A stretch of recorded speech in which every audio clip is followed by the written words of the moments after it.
Bonjour à tous, c'est Xor. On se retrouve aujourd'hui pour aborder un nouvel élément de l'univers de Diverium, l'armée de Syrte.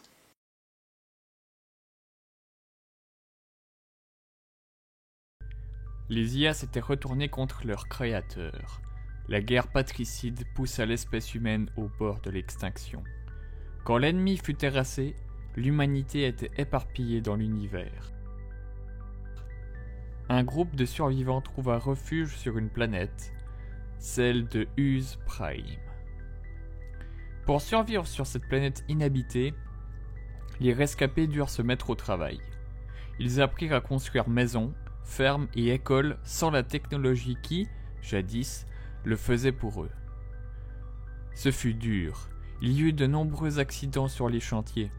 L'infirmerie du vaisseau qui les avait amenés n'était pas au niveau des grands hôpitaux d'avant la guerre.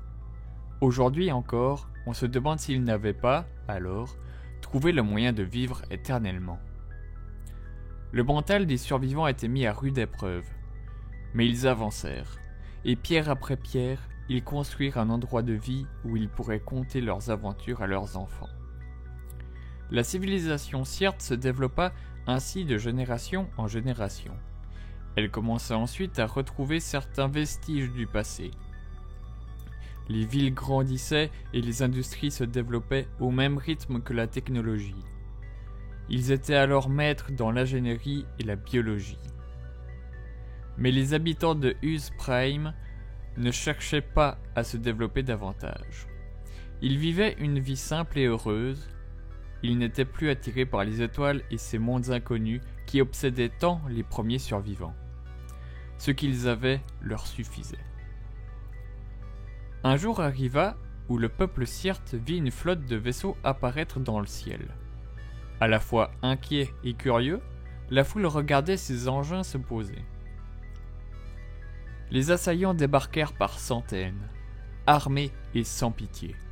Ils mirent les villes à feu et à sang, commettant les pires horreurs. Le peuple Syrte ne sut se défendre. Les assaillants continuèrent leur chemin, laissant derrière eux un monde en cendres. Suite à ce massacre, le peuple Syrte ne fut plus le même. Lui qui jadis ne demandait que la paix, nourrissait maintenant une soif de vengeance. Ils commencèrent par construire des forteresses pour se protéger de futures attaques. Ils analysèrent les armes que leurs assaillants avaient laissées sur le champ de bataille. Ils comprirent rapidement que combattre leur ennemi sur le terrain serait vain. Ils devaient les surpasser dans les airs. Ils mirent alors tous leurs efforts dans le développement aérospatial. 1 ou 2 ans plus tard, les assaillants revinrent. Ils ne pensaient pas être attendus. Ils n'avaient même pas pris la peine de scanner les environs de la planète. Monumentale erreur. Depuis leur dernier passage, une station spatiale était apparue, depuis laquelle une flotte de vaisseaux leur tombe dessus. Moins nombreux, mais plus rapides, plus agiles. La flotte ennemie fut mise en pièces avec une précision chirurgicale. L'ennemi venait de Phanimis, la 3e planète du système, à quelques millions de kilomètres de Use Prime.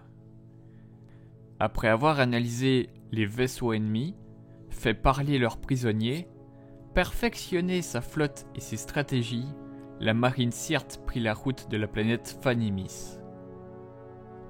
Les Phanimiens ne connaissaient pas le rôle de proie. Ils ne se méfièrent pas suffisamment lorsqu'ils virent leur flotte revenir. Les unes après les autres, les défenses phanimiennes tombèrent. Mais au lieu de semer le chaos, Syrte envoya des ambassadeurs. Les dirigeants phanimiens acceptèrent de se rendre. C'est ici que Syrte prit un tournant différent de la plupart des autres civilisations. Alors que dans les autres conflits, l'ennemi finit en esclavage, massacré ou humilié, Syrte, eux, ont traité les Phanimiens comme leurs égaux, les ont formés, les ont incorporés. C'est de cette manière que Syrte put se développer si facilement. À chaque victoire, la civilisation doublait en puissance. et chaque ennemi savait que capituler lui assurait la vie sauve et la sécurité, ce qui diminuait grandement son envie de se battre.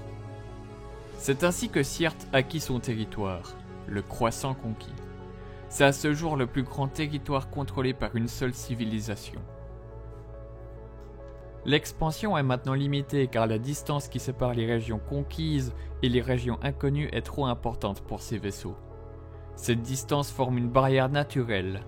Le seul moyen de traverser serait de construire une jump gate de chaque côté. En passant par une des 3 régions qui relient le Croissant conquis avec le reste de l'univers, il serait possible de contourner la frontière et installer la seconde jump gate. Mais l'ennemi s'y opposerait, et vice-versa. Cette frontière est la principale protection contre les envahisseurs. De nos jours, les guerres ne se jouent maintenant plus entre de petites factions, mais de massives civilisations et parfois même entre alliances. Peut-être que vous devrez vous-même y prendre part. Si c'est le cas, souvenez-vous que c'est un honneur de combattre pour Syrte. Voilà, j'espère que cette vidéo vous a plu. Dites-moi ce que vous en avez pensé en commentaire. Et si vous l'avez aimé, laissez un like et n'oubliez pas de vous abonner pour me soutenir et ne pas manquer les prochaines vidéos. C'était Xor, bye bye.